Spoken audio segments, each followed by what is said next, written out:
श्रीमद् भगवद गीता यथारूप अध्याय 18 संन्यास की सिद्धि द परफेक्शन ऑफ रिनुंसिएशन। श्लोक 6। अब भगवान अर्जुन को बता रहे हैं कर्म और कर्म फल के बारे में। भगवान अपना मत बता रहे हैं कि मेरा मत क्या है। एतान्यपि तु कर्माणि संगम त्यक्त्वा फलानि च कर्तव्यानीति मे पार्थ निश्चितं मतमुत्तमम्। एतान्यपि तु कर्माणि संगम त्यक्त्वा फलानि च कर्तव्यानीति मे पार्थ निश्चितं मतमुत्तमम्। भगवान कहते हैं कि इन सारे कार्यों को, कौन से, जो पिछले श्लोक में बताया था ना, यज्ञ दान तप वगैरह, इन सब को किसी प्रकार की आसक्ति या फल की आशा के बिना संपन्न करना चाहिए।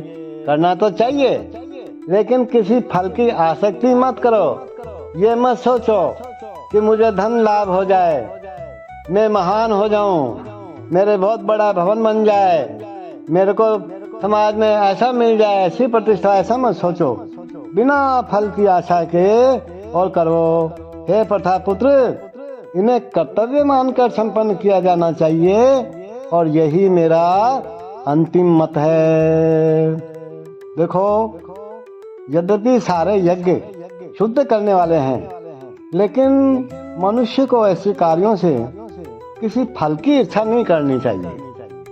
दूसरे शब्दों में, जीवन में जितने सारे यज्ञ भौतिक उन्नति के लिए हैं, उनका परित्याग करना चाहिए। भौतिक उन्नति के लिए, आध्यात्मिक उन्नति के लिए नहीं।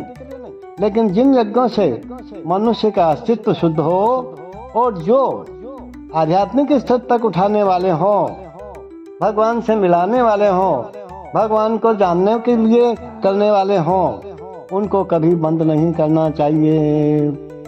जिस किसी वस्तु से कृष्ण भावना मृत तक पहुंचा जा सके, उसको प्रोत्साहन देना चाहिए। देखो, श्रीमद् भागवत में भी यही कहा गया है कि जिस कार्य से भगवत भक्ति का लाभ हो, उसे जरूर स्वीकार करना चाहिए।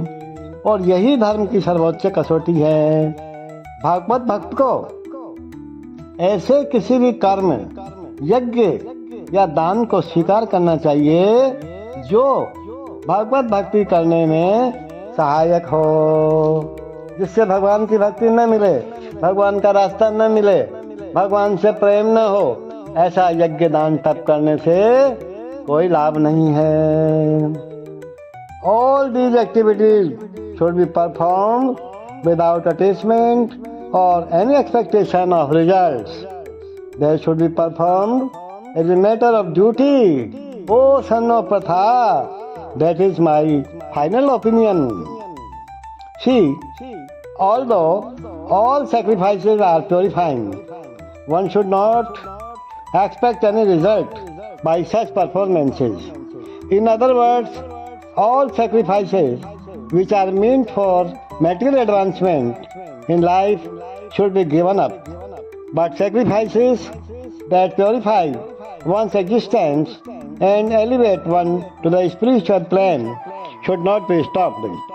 Everything that leads to Krishna consciousness must be encouraged. In the Srimad Bhagavatam also, it is said that any activity which leads to devotional service to the Lord should be accepted. That is the highest criteria of religion. A devotee of the Lord should accept any kind of work, sacrifice or charity which will help him in the discharge of devotional service to the Lord. Hare Krishna.